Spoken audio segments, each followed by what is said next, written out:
بسم اللہ الرحمن الرحیم. میرا نام سروج ہے. میرے آج کو ریپٹ کیمپس اسلام آباد سے مووی ریویو جس کا ٹاپک ہے ہڈن فگرز، اس کا ریویو دینے جا رہی ہوں اردو میں. السلام علیکم. آج میں آپ سب کے ساتھ اس مووی کا ریویو شیئر کروں گی اور بتانا چاہتی ہوں کہ اس فلم میں مجھے محنت، ایجوکیشن اور ایکویلٹی کے بارے میں بہت گہری باتیں سکھائی ہیں. سب سے پہلے یہ مووی تین بہت انٹیلیجنٹ ٹیلنٹڈ خواتین کی اصل کہانی پر مبنی ہے. انہوں نے ناسا میں کام کیا اور اسپیس کو تسلسل بنانے میں بہت اہم کردار ادا کیا.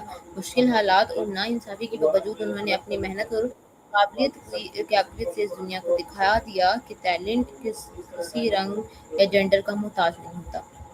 اس مووی سے میں نے سب سے بڑی بات یہ سیکھی کہ کبھی بھی دوسروں کو نیگیٹو سوچ کو اپنی کمزوری مت بننے دیں. اگر آپ خود پر یقین رکھتے ہیں اور محنت کرتے ہیں تو کوئی بھی منزل دور نہیں ہوتی. ایک اور امپورٹنٹ لیسن یہ تھا کہ تعلیم اور لرننگ انسان کی سب سے بڑی طاقت ہے. ان تینوں نے کبھی سیکھنا نہیں چھوڑا. انہوں نے اپنے نئے اسکلز حاصل کیے اور چیلنجز کو سامنا کانفیڈنس کے ساتھ کیا. یہ مووی ہمیں ٹیم ورک اور رسپیکٹ کی اہمیت بھی سکھاتی ہے. جب لوگ ایک دوسرے کی قابلیت کی قدر کرتے ہیں اور مل کر کام کرتے ہیں تبھی بڑے گولز اچیو ہوتے ہیں.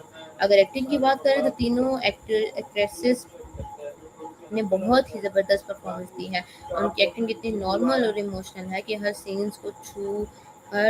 سین دل کو چھو جاتا ہے اور آپ ان کی اسٹرگل کو محسوس کرتے ہیں. مووی کی ڈائریکشن، بیک گراؤنڈ میوزک اور اسٹوری ٹیلنگ بہت ہی شاندار ہے. ہر سین موٹیویشن سے بھرپور ہے اور آپ کو سوچنے پر مجبور کرتا ہے کہ محنت اور ہمت سے ہر رکاوٹ دور کی جا سکتی ہے.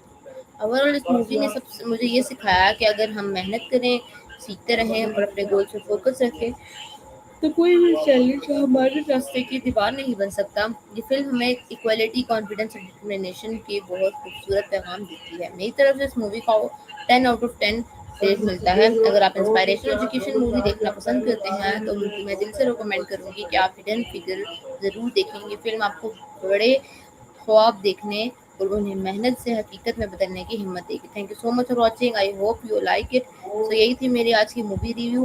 Hope so like it. انشاءاللہ نیکسٹ تب تک کے لیے اللہ حافظ. پاکستان زندہ باد.